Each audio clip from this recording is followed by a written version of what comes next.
Hello guys! Magandang hapon sa inyong lahat.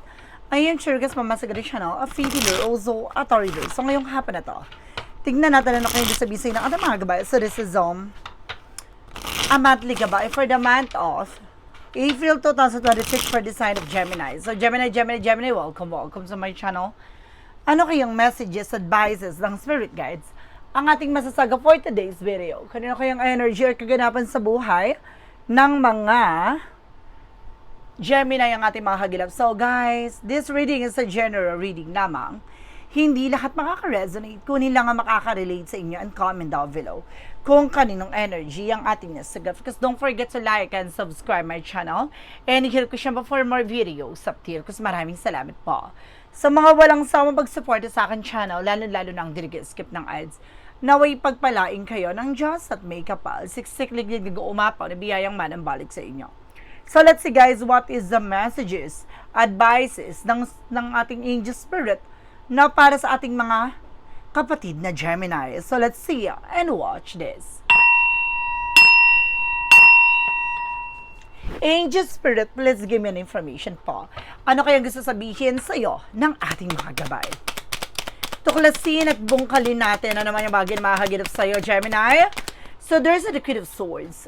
Clear the boundaries. So sinasabi dito, no, with the Queen of Swords, no, there's something clear the boundaries. No, tanggalin na naman yung bagay na hindi nagsiserve. No, kumaga kailangan malayo pa lang, tanaw na tanaw mo na. No, parang ipinapakita, nire-represent with the Queen of Swords na kailangan mas maging wise ka. No, at mas maging matalino ka at tignan mo kagad, no, yung magiging outcome or kalalabasan ng bawat eksena. No, yung bawat action and decisions mo para hindi ka magsisi at the end of the time. At the end of the time. And there's a Three of Swords, something pain. There's something in an evil eye. There's a toxic and negativity around you. Kaya pala ni-represent with the Queen of Swords, no, ipinapakita na kailangan mo tanggalin ng toxic at negativity sa paligid mo.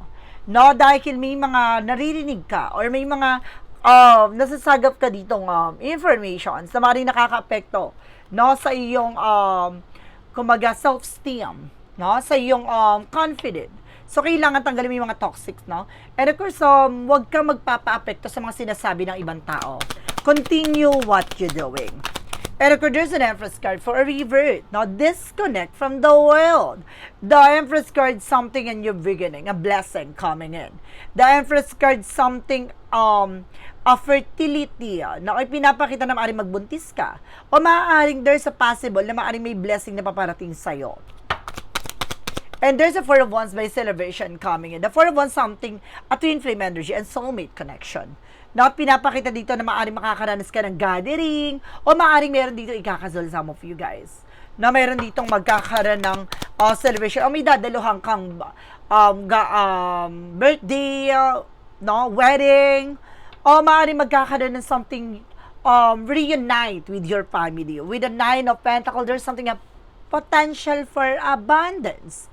No, pinapakita dito na may potential ka para maging malago. No, ngayong buwan na to, ngayong April na to, or ngayong buwan na April na to ay maaaring gumanda na ang takbo ng eksena mo.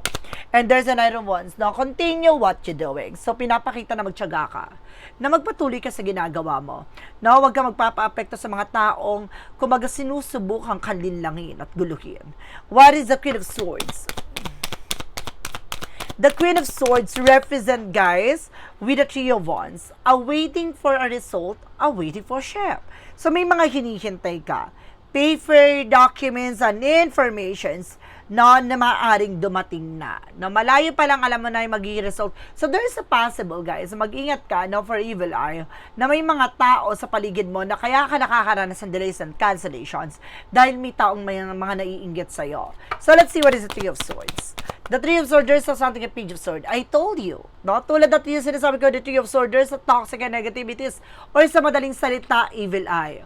No? Kumbaga mga taong inggitera sa paligid mo with a Page of Swords. There's a spying, looking, watching at you. What is an Empress card? The Empress card represents with the Ten of Cups. Now, there is something in happiness.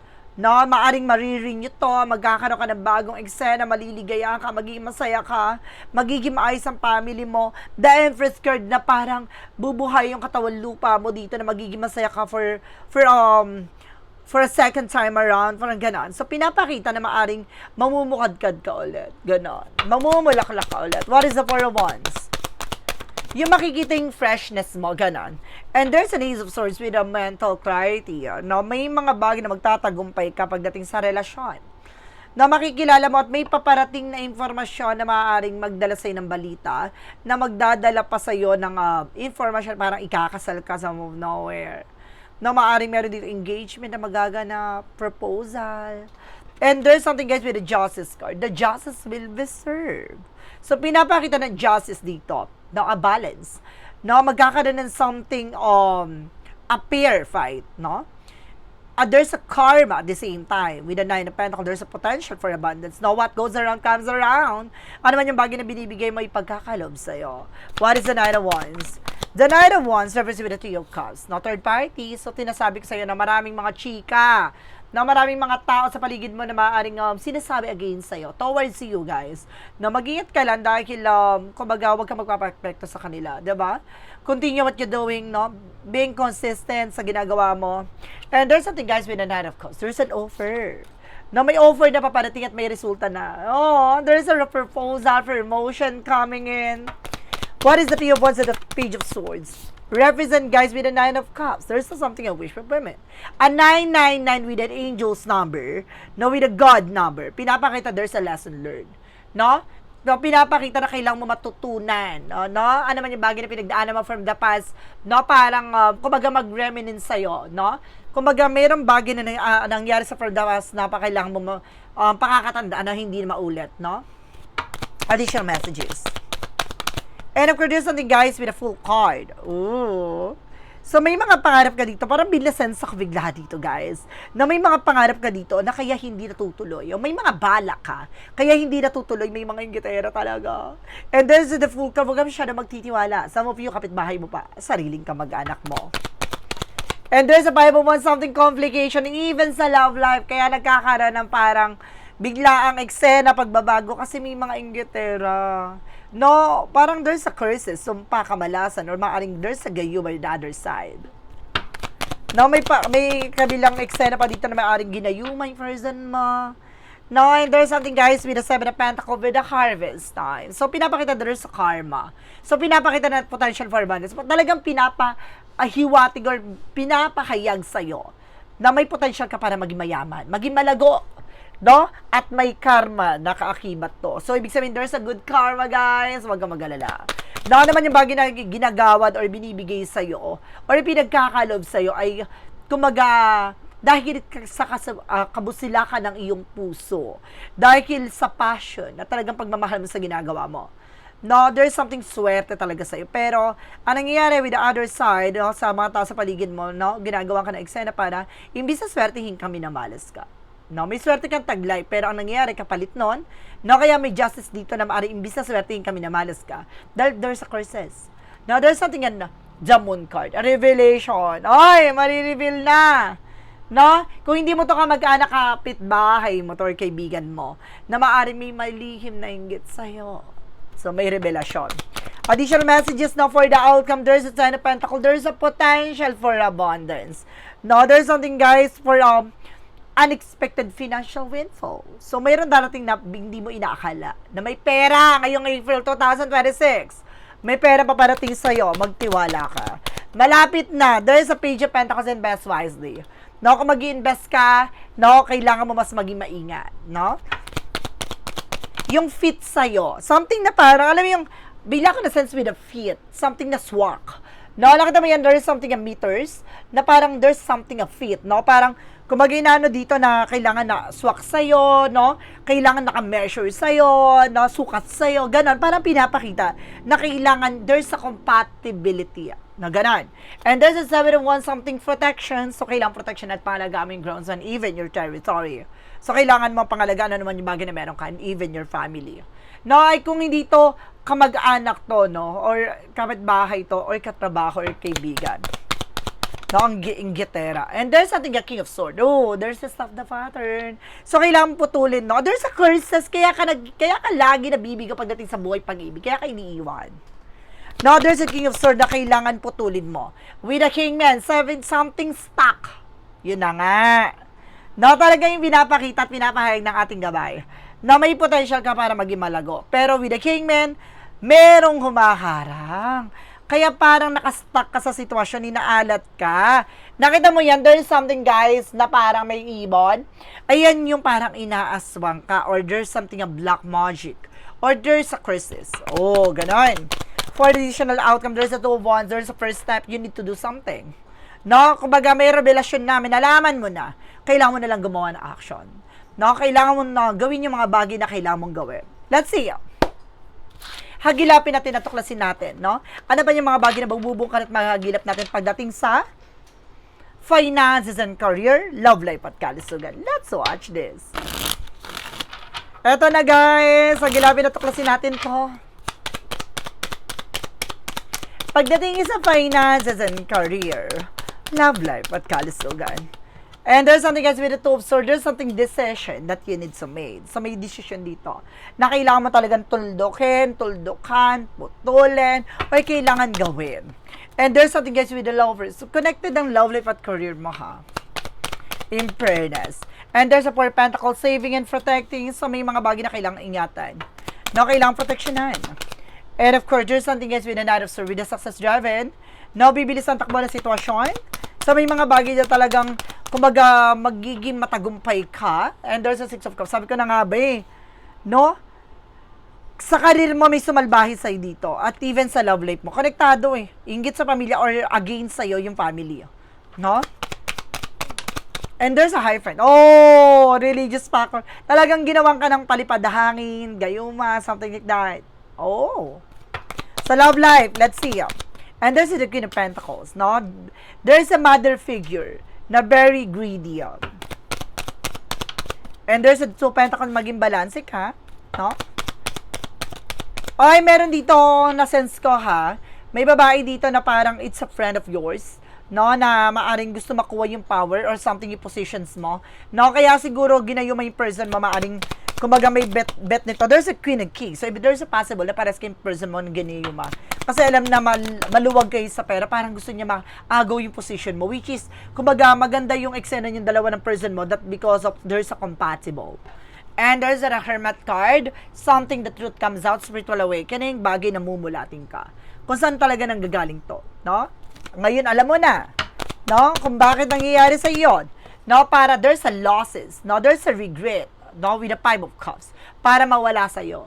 No, para magsisi ka, no, manghinayang ka, ganon. And there's a magician. See, I told you, there's a magician na higher find. No, pinapakita, there's a religious factor talagang ginawa ka. No, mayroon ako na sense dito na parang mayroong kulto. No, mayroon siyang kaalaman. Pagdating sa kalusugan, there's a Emperor. No, just being mature enough. Iwasan mo yung mga bagay na hindi nagsaserve. No, hindi nakakatulong sa kalusugan mo. And there's something a Queen of Wands, a confident. Lakas naman loob mo maging matapang ka. Alisin na ang lilangan at takot mo dito. And of course, there's on the shadow side. The shadow side, something, yun nga, no? Parang may gumugulo sa iyong isipan. I feel something na may gayuma talaga, both of you guys. So parang ito nakita mo, there's something cool to. Ginawang kayo para ma-frustrate. No, para magkaroon kayo ng sleepless anxieties. Naginip kayo na, kumbaga, mayroong mga nasa-sense kayo dito na tamang hinala, ganun. No, kaya nagkakaroon dito ng failure pagdating sa pagtulog nyo. Yun yung inaano sa kalusugan nyo. And there's a Eight of Wands. So, kailangan yung, kumbaga, mag-refresh. No, there's something trouble. The Queen of Cups, something emotional, intelligent. Pagdating sa emotional, wag na kayo magkukwento, ha? And there's a King of Cups. There's a Queen and King. So, pares talaga kayo. No, sa kalusugan, even sa kalusugan, talagang tinarget kayo. Ginawang kayo. Now, so let's see. What is the magical fairy messages, advices for you? So, let's see. And watch this. Pasensya na guys, ngayon lang tayo nakapag-upload ulit. What are magical fairy messages? So, there's a let go. Now, may mga bagay na kailangan kang i-let go. And there's something, a love life. I told you. Diba? So, sinasabi ko sa inyo na may gumagawa at sumalbay sa inyo, no? Lalo na sa usaping na may kaugnayan sa pag-ibig. No, may inggit sa inyo at tutol. Oh, there's a home and family commitment. Sabi ko na eh, no, really, maaring kamag-anak to or kamag-anak ng person mo na maaring against sa inyo, tutol sa inyo, and there's something contract, career, commitment. No? Maaring you're also a breadwinner, provider with your families. So, parang kayo maputol, no? With a fake kid, there's a belief. No? Kumbaga, ito yung impostor. Parang may mga bagay na ipinapaniwala sa'yo. No? Or sa person mo. Sinisiraan ka. No? Kumbaga, sinisiraan ka nito. Parang, or maaring it's you, no? Cross-watcher out there. No? May nagbabalat kayo dyan. No? Kumbaga, merong, I feel kung hindi mo to biyanan, hipag mo to. Or maaring kaibigan mo to, no? Kapitbahay mo to. There's a raven, sabi ko na nga ba, may lahing aswang, something like that. No, may gayuma pa, tapos may something na may aswang, something like, meron pang mangkukulam dito. And there's something at home. Oy! Ibig sabihin, nakakaligid talaga sa bahay. There's a home and home. Kung hindi mo to kapitbahay, kamag-anak mo to. Yan na. Dalawang tinutumbok dito. So, let's see what is the Romance Angel for Mystic Love Oracle deck. And there's something a single parent, maaring you are also a single ngayon, diba? Nag-iwalay kayo ng asawa mo. And there's a player. So, parang nilalaro kayo. May player talaga dito. Pinaglaruan kayo. So, let's see what is Archangel Michael messages. Believe and trust. So, kailangan mo maniwala at magtiwala sa ating Archangel Michael. What is a Jesus-loving quote said? For a Jesus-loving quote said, Angel Spirit, okay, dalawa. No? Let not your heart be troubled, neither let be afraid. No, wag mong hayaan yung puso mo ang maguluhan. No, pwede kang mangamba, matakot, pero wag mong hayaan yung puso mo ang maguluhan sa eksena to. No, parang there's a love. No, kumbaga love dapat nag-exist yan. And I am the good shepherd given his life from the sheep. So, pinapakita, no? Kumbaga, may mga bagay, no? Kung ikaw yung makakabuti dito, ibinibigay o ibibigay sa yung mga bagay na para sa ito. No? Mayroong, kumbaga, there's something na may part sa buhay mo. No? Na instrument ng ating Panginoon na kaya yan ibinigay, kaya yan kasama sa buhay mo, kaya mo yan nararanasan ngayon kasi parte yan ng magiging karanasan mo or magiging kwento mo sa mga susunod na eksena. So, ngayong April na to, ang pagtuklas at ang paglantad ng mga bagay o taong may kinalaman sa eksena mo na kaya kung bakit kumbaga bumabagal ang pasok na magandang kapalaran sa'yo at kung bakit kayo naghiwalay ng person mo, no, that because of this scenario. So guys, maraming salamat po. So this is something a monthly gabay. A monthly gabay for the month of April 2026 for the sign of Gemini. So Gemini, maraming salamat for this wonderful reading. So once again, this reading is a general reading lamang, hindi lahat makaka-resonate. Kunin lang ang makaka-relate sa inyo. And comment down below kung kaninong energy ang ating nasagot. Because don't forget to like and subscribe my channel and hit the bell for more videos update. Maraming salamat guys sa mga walang sawang pagsuporta sa aking channel, lalo na ang hindi nag-skip ng ads. At the same time, maraming salamat po sa mga nagka-follow sa aking FB page. No? Nasa 6,000 may gita tayo. Please, continue following me. No, guys, para updated kayo sa mga chika natin sa buhay. No? Kapag tayo mabot ng 10K, mag-live tayo. So, abang-abang kayo. Maraming salamat po and see the next video. Bye-bye and babush.